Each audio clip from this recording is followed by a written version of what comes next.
delle piccole belve su cui nacquero diverse leggende metropolitane che hanno dato vita all'infausto soprannome di Bare. Si narra spesso di quel cugino che ora zoppica perché da giovane ha fatto un brutto incidente con la Uno Turbo. Ecco una lista di alcune sportive anni 80 e 90 più amate e temute in Italia.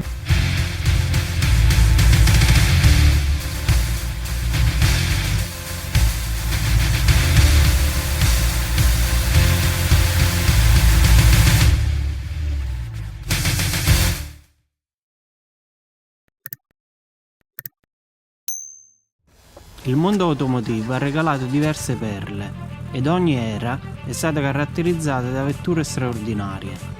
Tra le più amate ci sono sicuramente le sportive che hanno dominato le strade durante gli anni 80. Un'epoca particolare in cui i costruttori riuscivano a potenziare i motori oltre ogni limite, sfruttando i benefici del turbo. Generalmente si trattava di compatte sportive, la cui elevata potenza le rendeva molto ostiche da guidare per i piloti meno esperti. Non si può parlare di bare su quattro ruote se non si cita lei, la Fiat Uno Turbo IE. È stato l'esempio più lampante di cosa produceva il mercato auto durante quest'era magica. La super utilitaria torinese nel 1985 ricevette un ingente upgrade che diede vita ad un hot hatch incredibile. La Fiat Uno Turbo IE montava un motore 1.3 turbo da 105 cavalli nella sua prima serie. Il cambio a 5 marce era l'unico strumento a cui affidarsi per gestire una piccola bestia capace di toccare una velocità di punta di 200 km/h. Lo scatto da 0 a 100 di 8,1 la rendeva un veicolo particolarmente rapido in città ed uno strumento molto pericoloso dato la forte tendenza al sottosterzo, tipica delle sportive a trazione anteriore.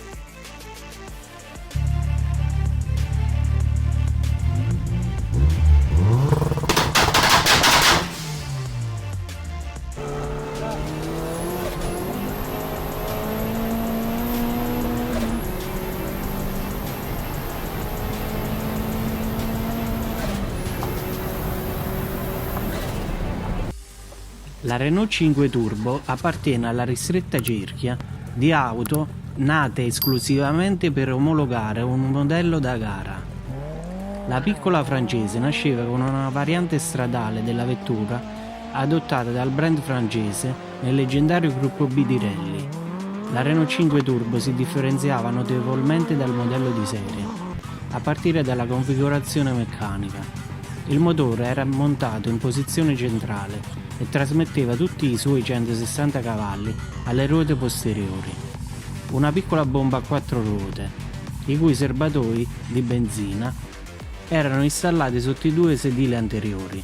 Il potentissimo 4 cilindri turbo doveva gran parte della sua potenza al turbocompressore Garrett T3, che permetteva di passare da 0 a 100 in 6,5 secondi. Nel modello stradale la Renault 5 Turbo monta un motore 1.400 4 cilindri, ereditato dalla Renault 5 Alpine Turbo. Monta una turbina Garrett T2 e sviluppa una potenza massima di 115 cavalli, con una velocità che sfiora i 200 km/h. La Fiat Punto GT era il modello più potente della gamma Punto, introdotta nel 1993. GT sta per Gran Turismo, sigla già introdotta con la Fiat Tipo.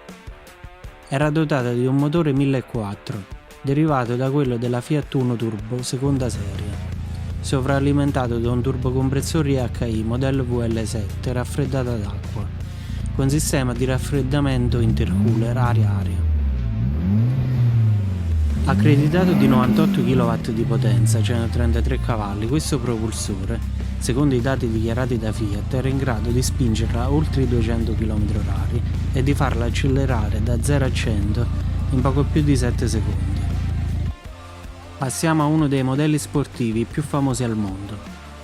La Lancia Delta Integrale è una delle vetture che ha segnato un'epoca, riflettendo i suoi incredibili successi nel gruppo B con eccezionali modelli stradali. La leggenda nasce con la Lancia Delta HF4VD, che introduce il sistema di trazione integrale permanente.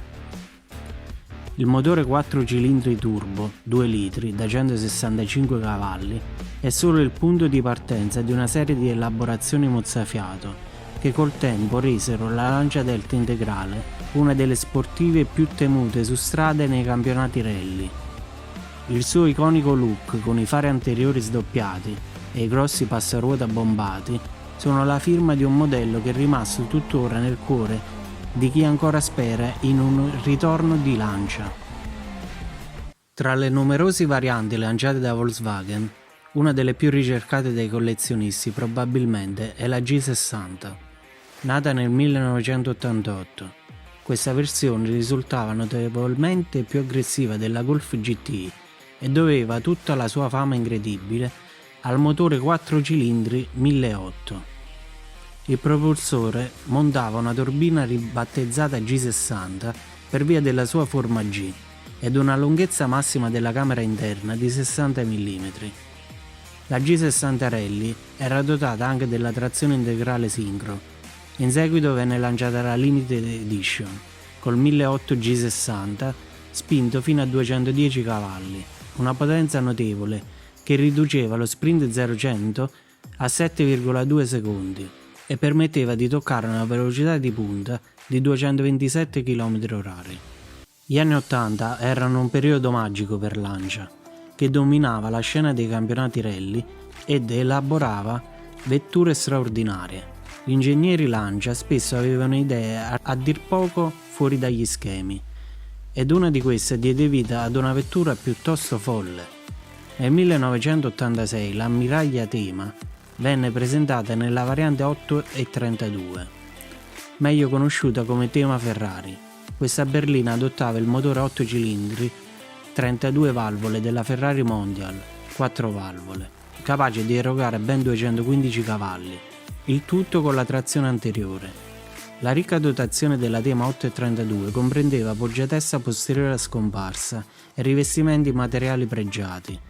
Sul bagagliaio era installato un alettone posteriore a scomparsa attivabile tramite un apposito comando dietro al volante. La Thema 832 divenne un vero e proprio cult, al punto di entrare nella collezione dell'avvocato Agnelli, che ne fece realizzare l'unica variante Station Wagon.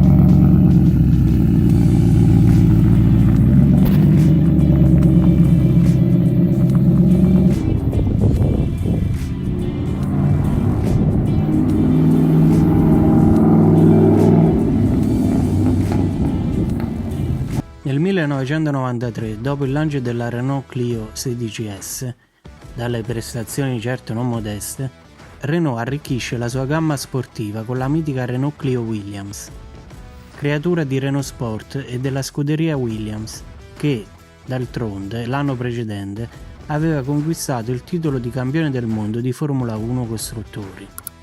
Con un motore 2 litri e 150 cavalli, la Renault Clio Williams era il riferimento delle piccole sportive degli anni 90. Soprannominata la fabbrica di vedovi, 300 cavalli senza il minimo filtro, un alettone gigantesco, fianchi larghi, uno scarico molto generoso e un'erogazione primordiale. La Porsche 911 Turbo non era e non è una macchina da gente con polsi delicati. Il suo carattere può portare con sé risvolti negativi, ma siamo tutti d'accordo che qualche difetto sia sempre preferibile ad una mancanza di personalità. La 930 Turbo non rischia, il suo carattere è talmente rude, brutale e netto che il vero problema può essere l'eccessività. Ragazzi, se il video vi è piaciuto e vi è stato utile, lasciatemi un like, scrivetemi nei commenti quale auto vi piace di più di questo video. Mi raccomando, supportate il canale iscrivendovi e attivando la campanellina delle notifiche. Ci vediamo in un prossimo video. Ciao a tutti raga.